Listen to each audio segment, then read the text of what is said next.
Welcome to the Indie Music Room, a conversation with independent artists about writing, recording, performing, and promoting their original music. And now here's your host, Heather Kelly. Hey everybody, it's Heather, your host with the Indie Music Room. I am back with another incredible artist, Andy with Subtheory. You know, it's just it's a real cool, dark rock, very cool project.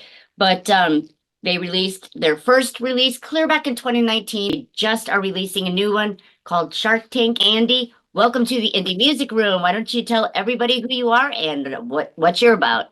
Hi, Heather. Really Hi. great to be here. Thanks for having us. So my name's Andy. I'm 1/4 of the Subtheory. I sort of founded it. I'm kind of a little bit of the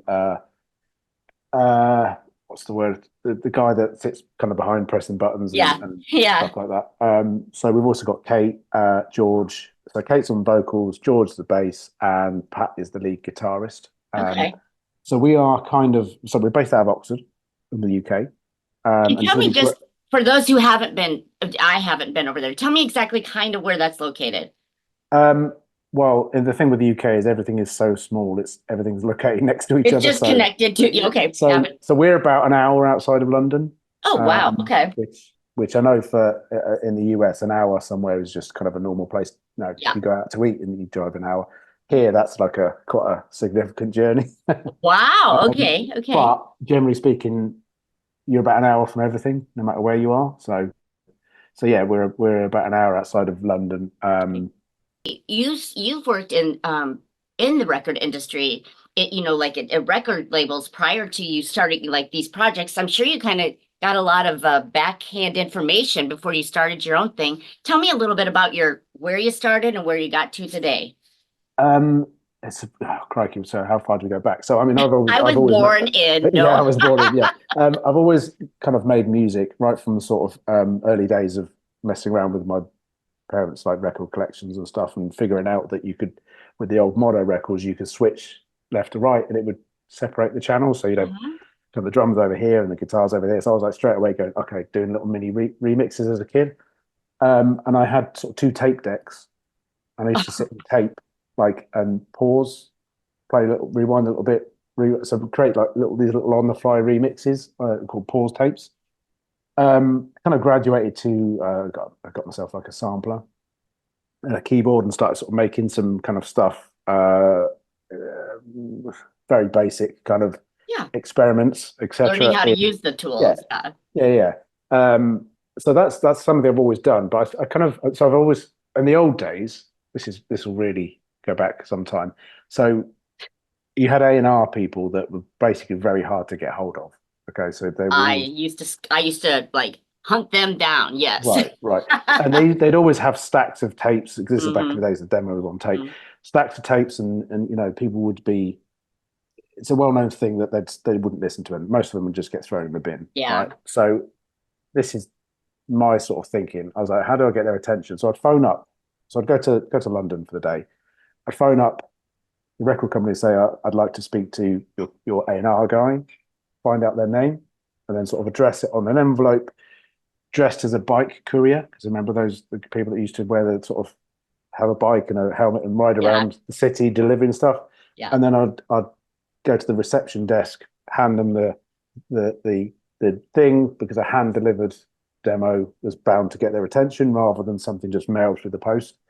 So I mean, I got rejected constantly. So I've got more rejections, because the stuff wasn't that great. So, but it was a learning experience of how difficult the music industry is.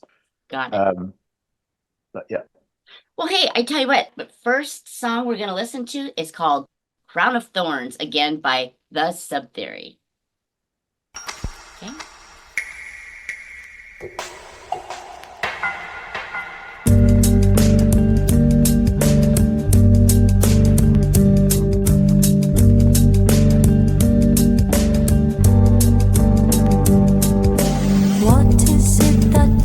Exciting, I can't tell you what do I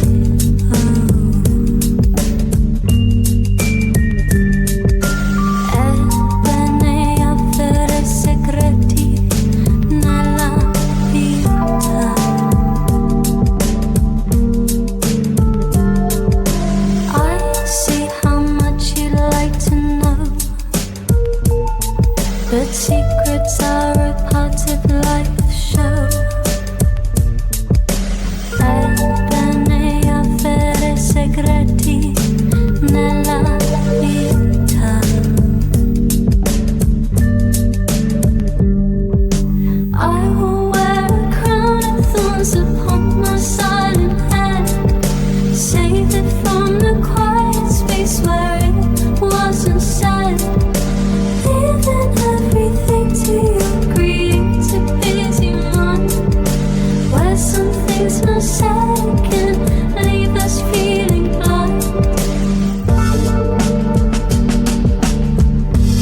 What's mine is mine, what's yours is yours, that's just how it goes.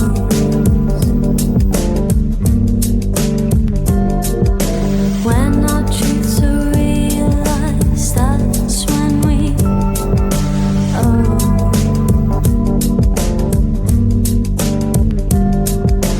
I see how much they like to know that secrets are a part of my show. What's mine is mine, what's yours is yours, that's just how it goes. I will wear a crown of thorns upon my sudden head. Save it from the quiet space where it wasn't said. Leave them everything to your creative busy mind, where something's not said can leave us feeling blind.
Guys, that was the Subtheory, and now I think you kind of get a feel for what I was trying to explain in the music. I mean, I don't know, I think it's fantastic. So I mean, Thank I you very like what much, you're thank doing. you. It's different than stuff you just normally hear.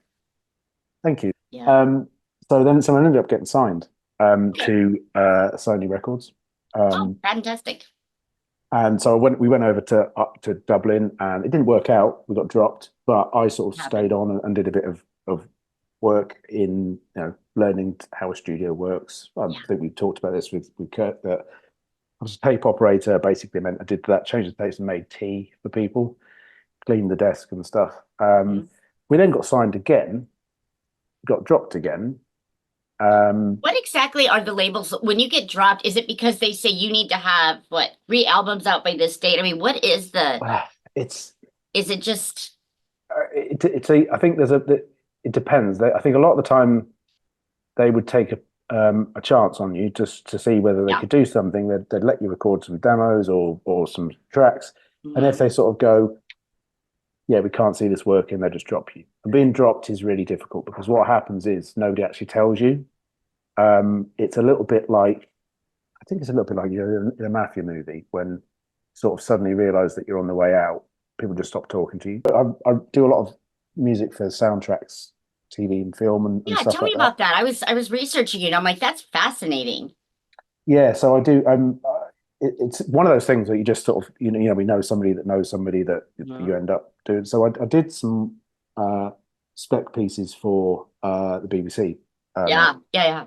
And kind of forgot about it for a little bit, and then somebody's got your name, somebody knows kind of the way that you work, so they ring you up and say, by the way, I've got this project coming up. Can you do something for me? I was like, yeah, sure, fine. Yeah. No, I don't know the first thing about how this works. I'm just winging it. Making That the would be best. so hard to have somebody say, I need a song that talks about this scene, or that would be really hard because my dad and I talked about this recently. He's homebound now, so all he does is have time to think. But I'll tell you what, his mind goes, listen to that music. It is so constant in a movie because it creates this thing that we don't really Yes. even hear it. I mean, Yeah. it's part of the, like the emotions with the movie, but how do you go about writing something that they tell you in words? This is what it's about, write it. It's interesting because different people have different sort of methods, Okay. and you get a different quality of brief. So sometimes they'll come up and they'll be very, very specific, and they'll be very precise, and usually come and say, "This is an example of what I want." Give you another artist or another piece of music. Mm-hmm. Sometimes they'll give you like a word: moody, dark, Do something. and you're like, okay. Okay, There's a lot of avenues of dark I could go down, though. Which one are Well, you exactly. talking about? Exactly. And what it means to you might be something else to somebody completely different. Uh-huh. Yeah, So yeah. often you get something and they'll go, "We want it to sound edgy." Okay, what does edgy sound? What does that mean? Yeah, because what I think might be edgy might not be to somebody else. So that's one of the first challenges you get. The second challenge is when you go through the endless edits, where they go, "Yeah, it's really good. I really love it. By the way, do this, change it, tweak it, do this, change the length, change this." And so one of the things I did was for theme music for an intro and outro it was actually Michael Johnson, the Yes. yeah, so it's his documentary, Wow. and I really love this intro. Can you do it shorter? So okay, how shorter? So I had to condense a minute and a half's music into a minute, and they went, "That's great. Can you make it shorter?" And I'm like, "Okay, how am I going to say the But same you got to thing?" make sure it flows still. I know how hard. See, that's easy Right. for them to say, but I'm thinking, oh no. So you take out a verse. What do you still put that little bridge? Right. Oh my God, I don't Right. know. So it's How do you do a that? challenge. Do they give you a visual, the video to kind of see where your music goes, or not really? Sometimes they'll give you a script, which I don't like generally because it doesn't. I look at it and it doesn't really translate to anything. So a visual Oh, thing it's would be just really words. good. Right, Mhm. right. Okay. Yeah. Sometimes you just get a Fascinating. theme. Sometimes you just get a theme, make it like this, and you're like, okay, let me Mhm. try. I want to talk a little bit about your guys' method of videography because I think that's really a creative. I mean, I don't know who's designing it. I think you have something to do with it, but we'll talk about it when we get back. Real quick, a little background on Cut to Black. Sure, yeah. There's a little bit of a gambling theme to this one, and it's about not sort of gambling as in, well, I guess it is gambling just generally, but it's more about taking a chance on other people. So it's Yeah. kind of using it as a bit of a metaphor. Do you kind of go in? I don't know if you play cards at all, but if you play poker, you're going to bet your whole hand, or you're going to hold some back, and you'll be playing really cautiously. So it's a little bit using that as a bit of a metaphor. And I think one of the lines is "Take a chance on me tonight," or something like that. So I probably misquoted my own song there, but That's funny. But it's about that really at the heart. Let's go ahead and take a listen and a look at Cut to Black. And when we come back, I want to hear how you make those videos. So, Okay. All right, you guys, here we go. All right.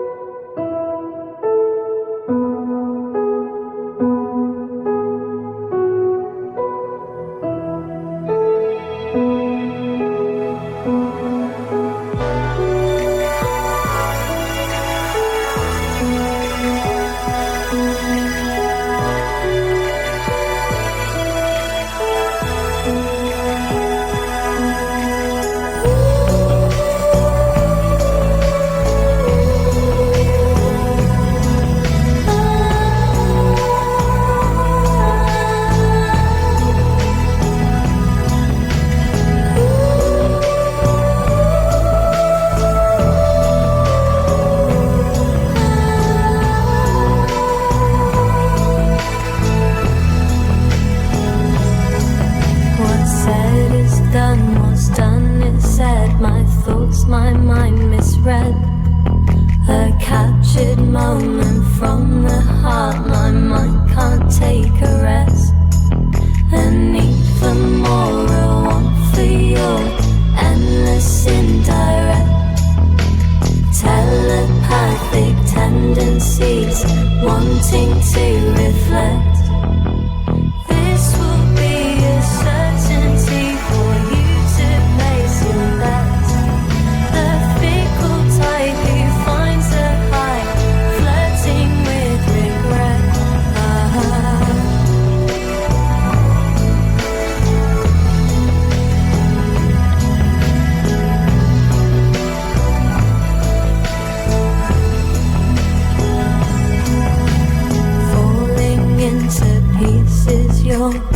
mind will never set.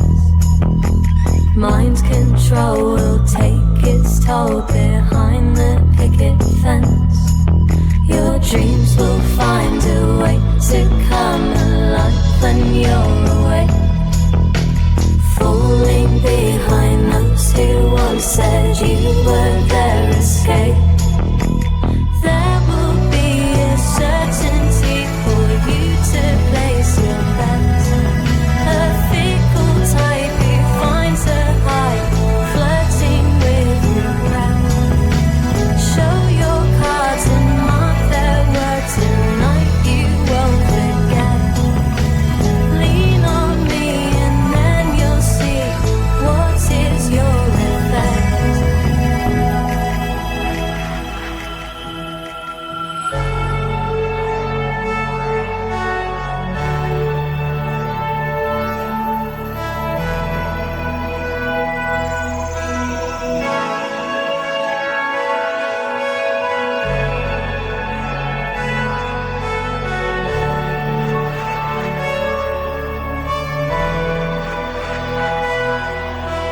Place your bets on. There will be a certainty for you to place your bets. A fickle type who finds a high, flirting with regret.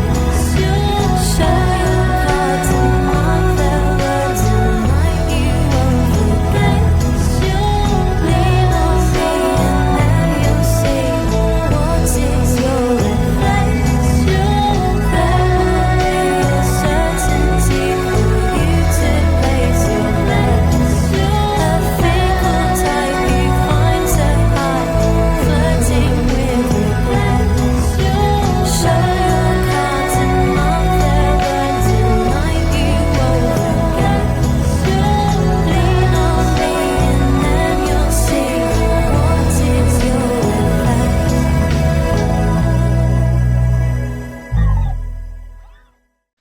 That was cut to black.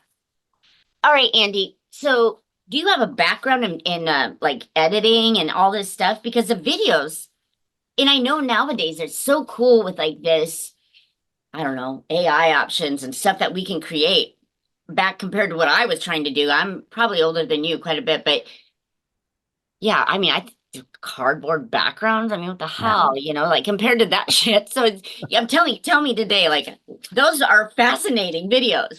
How do you do all that stuff? So I have no history of no. I'm not a music editor, not music video editor at all. But I Okay. taught myself how to do it during lockdown. In the first sort of during pandemic. That was smart. You used it wisely while Right, everybody right. else drank themselves to death. I sort of I got yes. I got there's a program called DaVinci Resolve, which is free, but it's professional. It's like there's a professional version which has extra features which you have to pay for. Mhm. What I use is not. But I really looked into how you edit and how to edit it to sound. But I've always had that idea in my head that I know how I want it to look, and I know how, in my kind of humble like way of learning this, Yeah. how I think it should work. I don't know if it's the right way. I'm breaking rules. I don't know because I'm not like trained at all. It's Yeah. just stuff I've stumbled across. So the first two videos, Crown of Thorns and Yeah. Cut to Black, are both done using kind of little bits of AI, a little bit, but in a kind of a way where I've gone, right, let's create a scene using AI because I can't draw or I'm not an animator. But Yeah. I want it to be animated. And then I want to stitch it together. I want to edit it together to tell a story. And I think so I tend to do that with the other videos as well. Yeah. I don't really want to be in the videos, and I'm sure probably Kate and the others don't really want to be in the videos either. Basically, it's us being a little bit camera shy and needing a video, wanting to have it. And also the other thing as well is if we were to be in it and we wanted to act out what we wanted to do, first of all, none of us are actors. And I think it would come across as really, unless you do it really, really well, like is it OK Go, who do those really cheap lo-fi videos? Yeah. But they're really clever, they're really entertaining. Yeah. So for us, it's about doing something that works with the music. We don't have to do it. I've seen like live videos of you guys, and you guys have nice performance, like stage performance, like you present yourself nicely. So that surprises me that nobody is like really. It feels like two different things. It feels like performing on stage is that's okay. Doing it in front of a camera, I don't know. I can tell exactly what happens. Somebody would say action, and we'd be like freaking out, being like really, really wooden. So this is, I think, is a better way of doing it. I like it. And plus, it's also, I find, it's for me, it's a little bit like making music. I like to sort of, it's a bit like a collage. That's the way I look at it. Mm-hmm. I like to do it as a bit creative as well. Mm-hmm. I can spend hours on I can blow that timeline up huge, and I can spend like an hour on like that much of it. You know what I mean? Just to perfect it. I know it's for people that have OCD like myself, it can get, you just can't stop until you get it just right. Don't do that. But it's fun to work with those. Absolutely right. Yeah. The Sicilian defense. Yes. Tell me about that. Okay, so the name comes from a chess move. So it's a well-known defense. If you are so white goes first, black goes second. It's if the white pieces generally have the advantage because they're going first, they're the aggressive. It's a form of defense which sort of negates that opening. Which I'm not going to get too super nerdy about it, but it's a metaphor again for it. I'm going to be really open and honest. The track is a bit of a well, in England we say two fingers up. I think in the US you'd say one, right? So it's a bit of that to some people that I know very well, and I'm not going to with you. Right. I'm never going to go into specifics about who or why. That's okay. Because the people that listen to it and think it's about them, it's not about them. You're not important enough. Yeah. The people that it is about won't even get, they're too stupid to know it's about them. Yeah, they're ignorant. You know what? You said that beautifully, you know, and they're never going to understand it because they don't have the capacity or the mental. I get it. Right. Well, very good therapy for you writing this song. Absolutely. I mean, hey, cheaper than going to the therapist. Yes, it is. Absolutely right. Sometimes trying to put together a 5-piece band can send you right to therapy. So, yep, absolutely. Hey, Andy, we're going to go ahead and listen to this last song. But when I come back today, I want you to make sure you tell everybody, I wish we could have more time, but how we can get a hold of you, where they can find you. Because I know you guys are playing quite a bit, and we'll see what's coming up next for you guys. So, hey, we're going to go ahead and listen to the Sicilian Defense. Did you write this one, Andy, again? I did, yes. I'm actually performing it as well, so that's me on the microphone. It's good. It's very good. All right, Andy, here we go with the Sicilian Defense. We'll be right back with you. What's good for Kate and Jersey? Good for us. St. Valentine's Day. Some wake up and choose violence.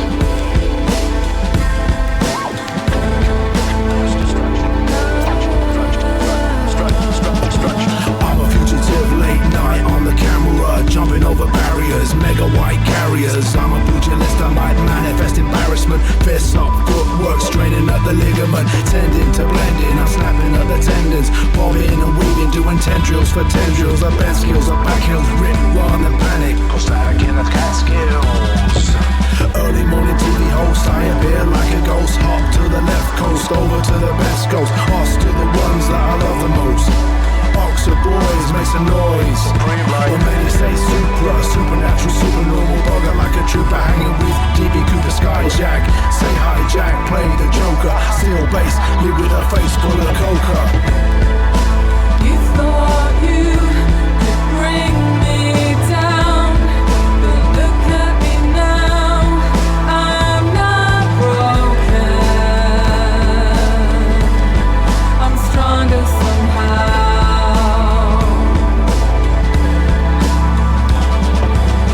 Transform, call me Megatron, dead and gone, bound to drop the bomb, fill the megaton Leviathan, iron tooth car carried on, my instinct to carry on, make you go extinct like the megalodon, blooded ear, blooded nose, snatched chin, raw throat, won't gloat, nobody knows where my Hail Mary goes, sick flows, automated, clickbait for the latest, can't believe that they're rated, post-smoke, pre-war, armchair, restore, gunning and running.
All right, everybody. That was the last song we're going to showcase today for Andy Hill of the Subtheory. I almost said Sound Theory. Subtheory.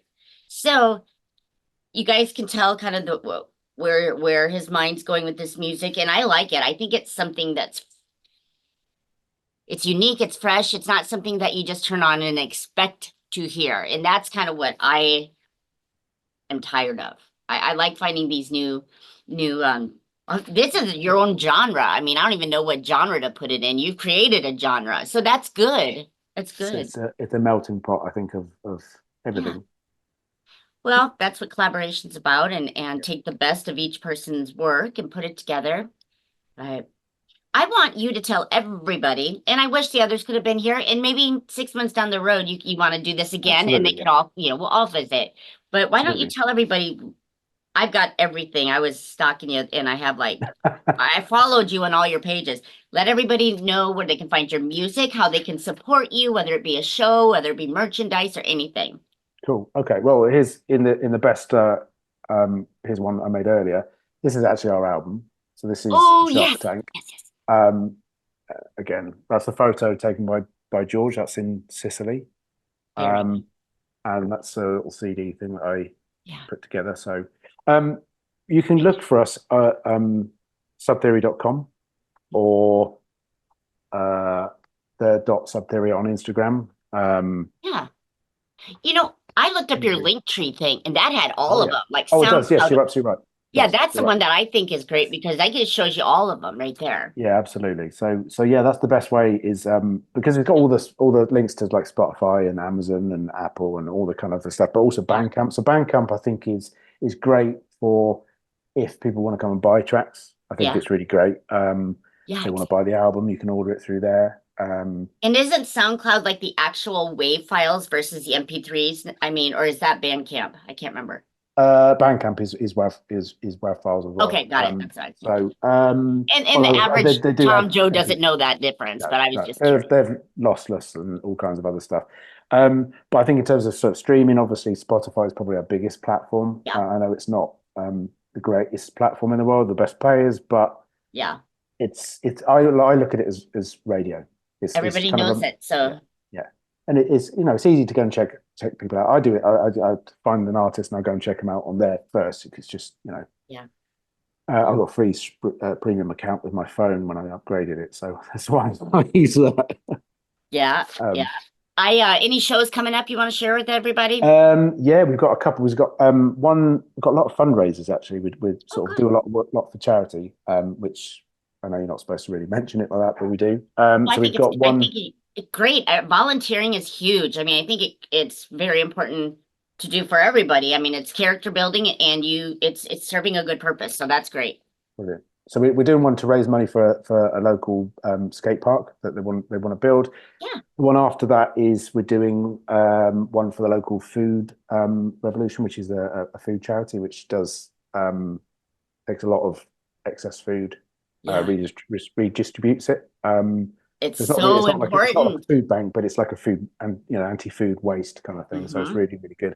Do a lot of great work they do. So, and then we've got a couple of festivals coming up over Christmas, and then we're going to look into next year really. And it's the sort of thing where we kind of planned to come overseas a bit, but it's quite difficult with firstly organising everyone else. That would be hard, to get everything. But also get all the right visas and stuff because I go to the States quite a lot, so I'm back and forth quite a bit. I've got a lot of family out there. California, did I see you go there? Yeah. Florida sometimes, and I